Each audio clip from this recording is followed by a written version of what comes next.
Probably every person walking the spiritual path has come into contact with Osho's works. Perhaps you've read books compiled from his satsangs, or maybe you've watched the satsangs themselves.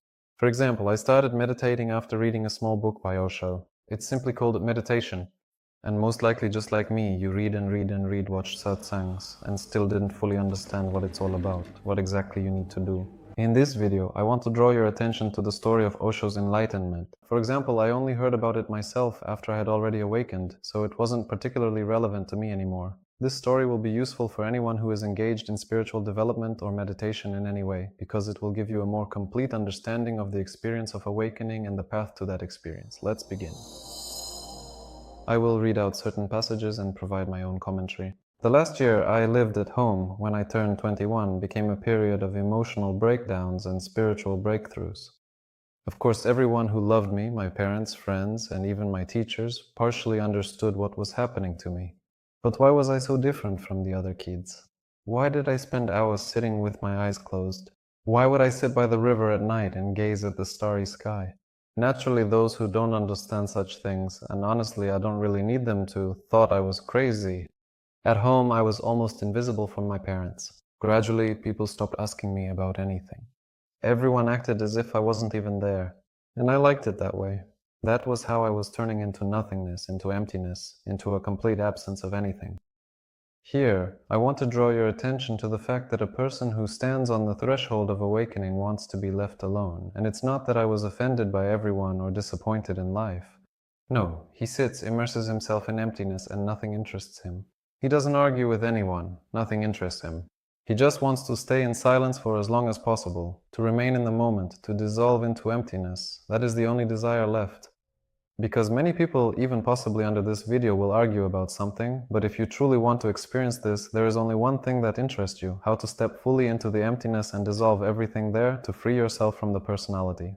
And there is no question arises about how I should be with my loved ones, as many ask. Well, there's just no way to be. You simply sit there, close your eyes, immerse yourself, then if someone calls you somewhere, you respond and then return back. You're basically not interested in how to be with your loved ones. It's not really advised, but I think you need to be more flexible, and it's possible to awaken in such a way that no one even notices your awakening. But for that, you'll need to put in much more effort, especially if you have children or a wife. Then things get a bit more complicated. That year turned out to be remarkable. I surrounded myself with emptiness. I lost any connection with the outside world. If someone reminded me that it was time to bathe, I would go and sit in the water for hours. My parents had to knock on the door and shout, "Hey, come out. You've been in there so long it should last you a month." I ate when I was told it was time to eat.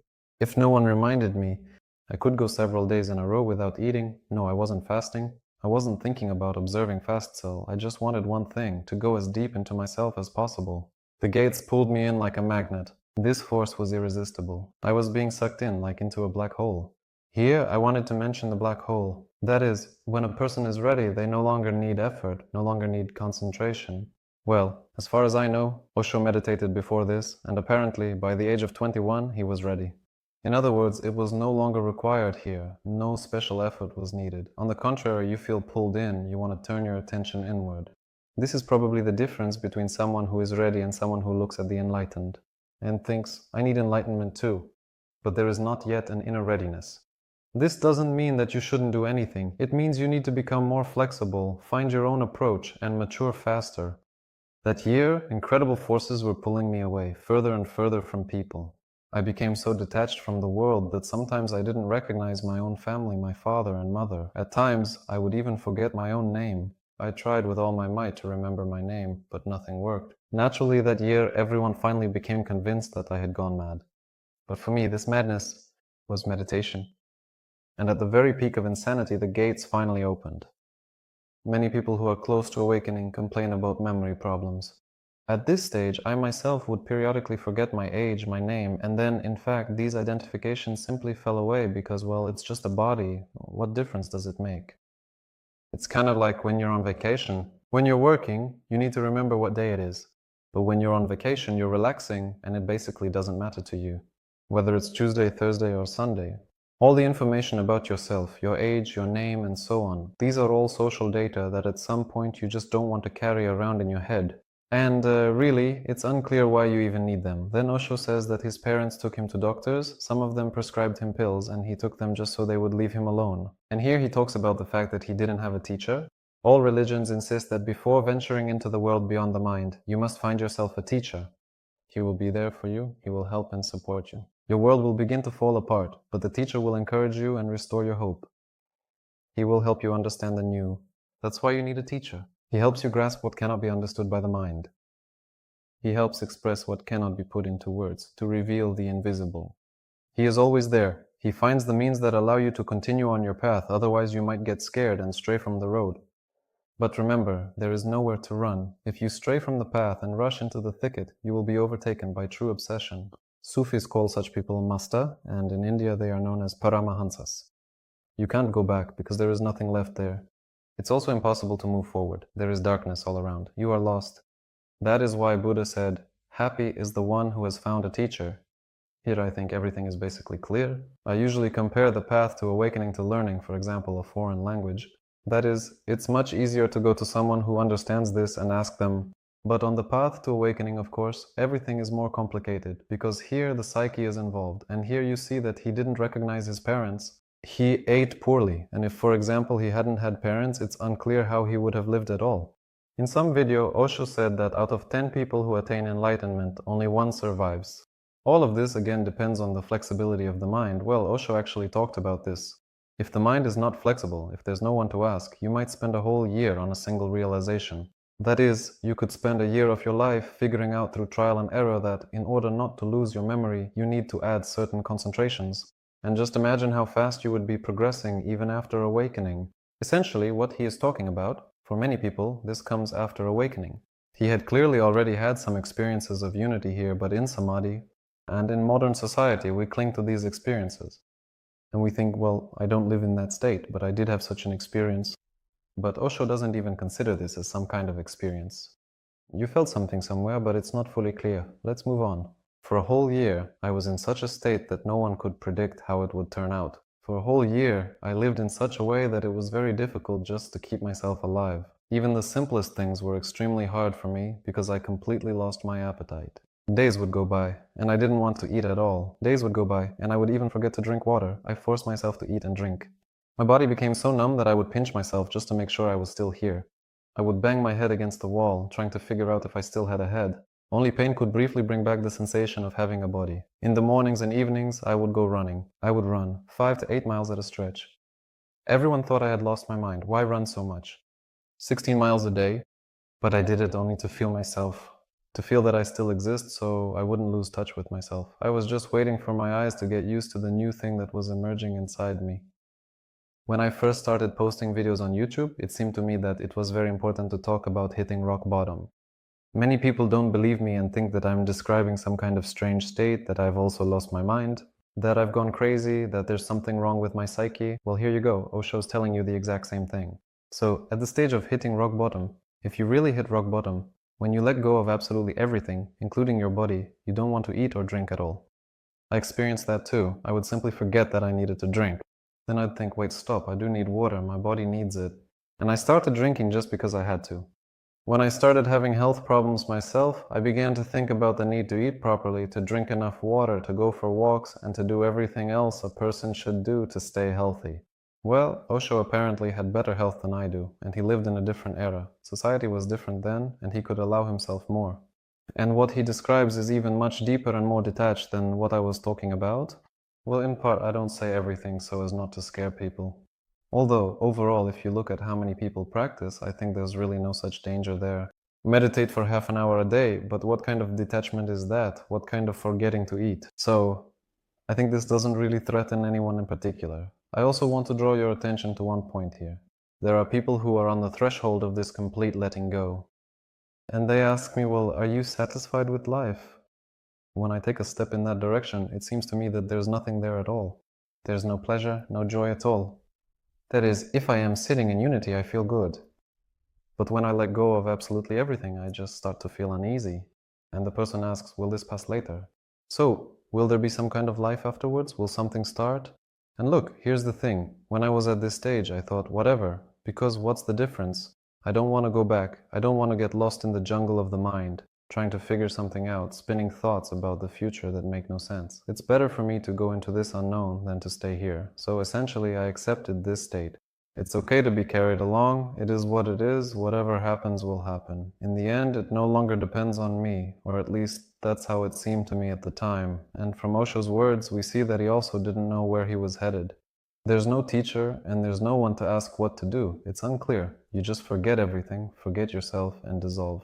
In other words, it won't be possible to hedge your bets and keep this in your mind. Like, I'll suffer now, and then something will happen later. No, you have to completely dissolve in it. Otherwise, nothing will work out at all. I didn't do anything. It was stronger than me. It just happened. Of course, I did do something after all. Without even realizing it, I knocked on the door and it opened. I meditated for many years. I just sat in silence and did nothing. Step by step, I was transported to that space where you simply exist. You simply are pure presence, the inactive observer. I did nothing. I just sat, lay down, walked, but deep inside there was no one doing anything. I lost all my ambitious dreams. I lost the desire to strive for something, to achieve anything. I simply immersed myself within. It was emptiness, and emptiness drives you mad. Here, Osho is talking about inner non-action. That is, he walked around, did things, but inside he remained inactive. So first, we observe the observer, we learn not to get involved in anything, and it turns out that we do nothing with anything. As I usually say, everything happens in the body, in the mind, but we don't touch it, we don't get involved. We simply accept and allow all of it to be. And here I'd like to say that not everyone needs to move towards such emptiness. At the stage when you don't get involved and allow everything to be, your body is already transforming, your thinking is changing. It becomes much easier for you to live. You accept yourself because if you accept yourself, you also accept your loved ones and the world around you. In other words, this emptiness he describes is for the extreme people, for those who have nothing left in life, who need nothing except one thing, the experience of unity. By unity, by the way, I mean awakening. People often ask me what I felt when enlightenment happened. I laughed. I burst out laughing from the bottom of my heart because I realized the utter meaninglessness of striving for enlightenment. It really is funny because we are all born enlightened. And to desire something you already have is completely pointless. If you already have something, you can't attain it again. You can only attain what you don't have, or what isn't within you. But enlightenment is in our very nature. The mind is ambitious. It reaches for money, power, and prestige. But one fine day, when it is already fed up, full to the brim with external activity, it begins to be drawn to something else. Enlightenment, liberation, nirvana, God. But all of this is still ambition. Only the goal has changed. Before, the goal was outside. Now it is within.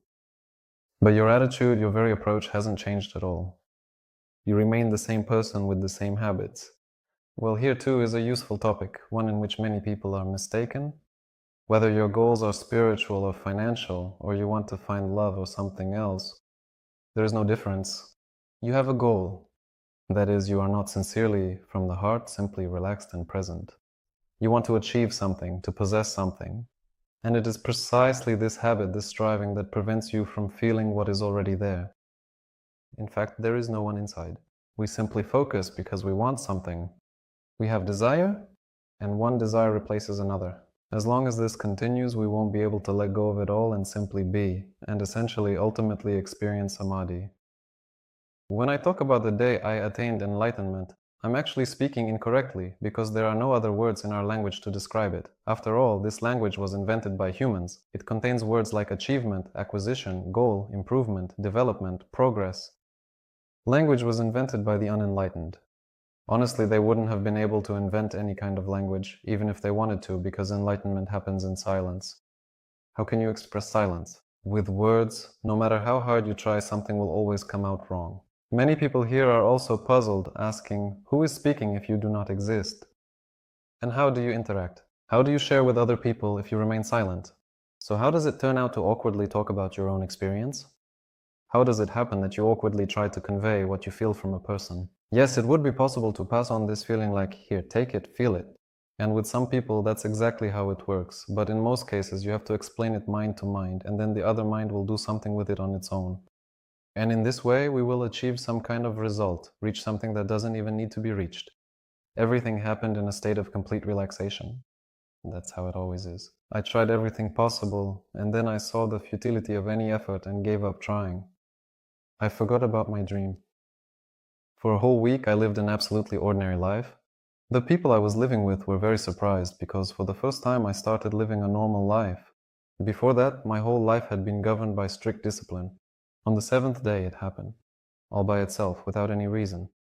I burst out laughing, and the gardener heard this laughter. He had previously thought I was a bit out of my mind, but he had never heard such laughter before. He ran up to me and asked what had happened. "Don't worry," I replied. "You know, I've always been a little crazy, and now I've simply gone completely mad." I'm laughing at myself. Don't be offended or upset. You can sleep peacefully. Go on. Well, I'd like to point out an idea here. Many people think that nothing needs to be done. It will just happen on its own, that's all. But here's an example. Osho shows us that we do a lot, over and over again, then we lose hope and let everything go.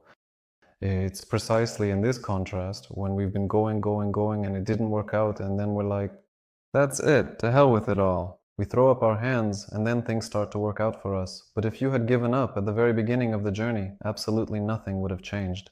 You just gave up, got carried away with your thoughts, and that's it. So the journey itself is very important. It's necessary. The fact that everything already exists doesn't mean you don't need to do anything. You just take the words literally without thinking about their meaning. You simply need to act at a certain moment. Everything will happen on its own, and in principle, that's not quite right. It just depends on you. Something will click, and you'll realize that you need to approach life differently.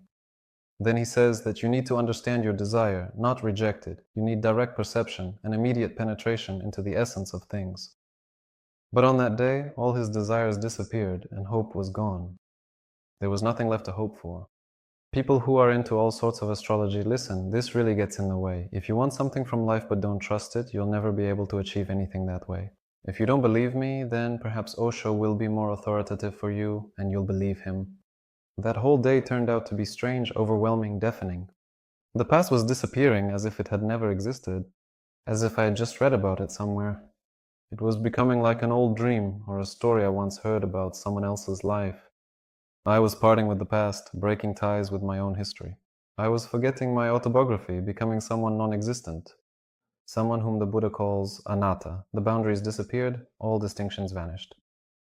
Well, many people probably say that life after awakening feels like some kind of bad dream, one that you can't quite understand how you ended up in.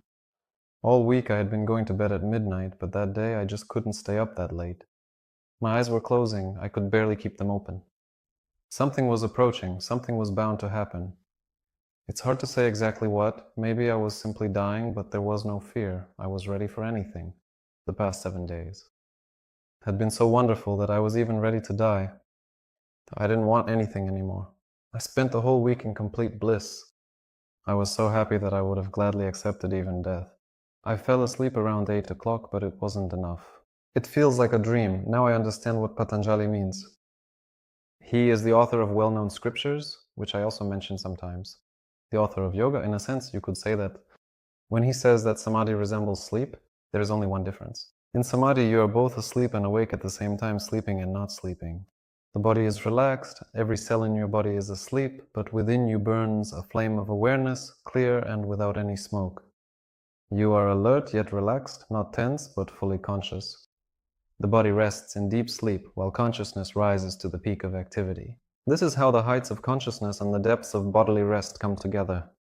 I fell asleep, it was a strange dream. The body sleeps, but I am awake. It was so strange.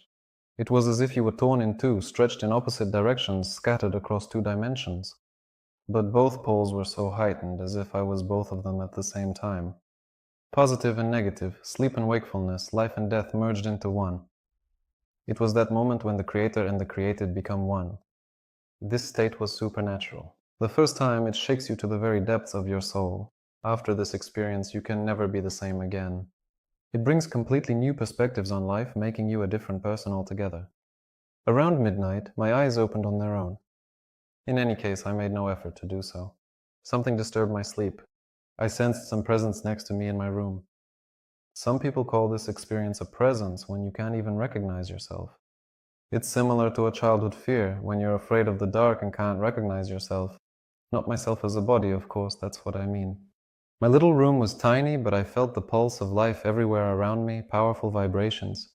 It was as if I had entered the eye of a typhoon and was drowning in a majestic storm of light, joy, and bliss. It was so real that everything else became unreal. The walls of the room, the whole house, even my own body.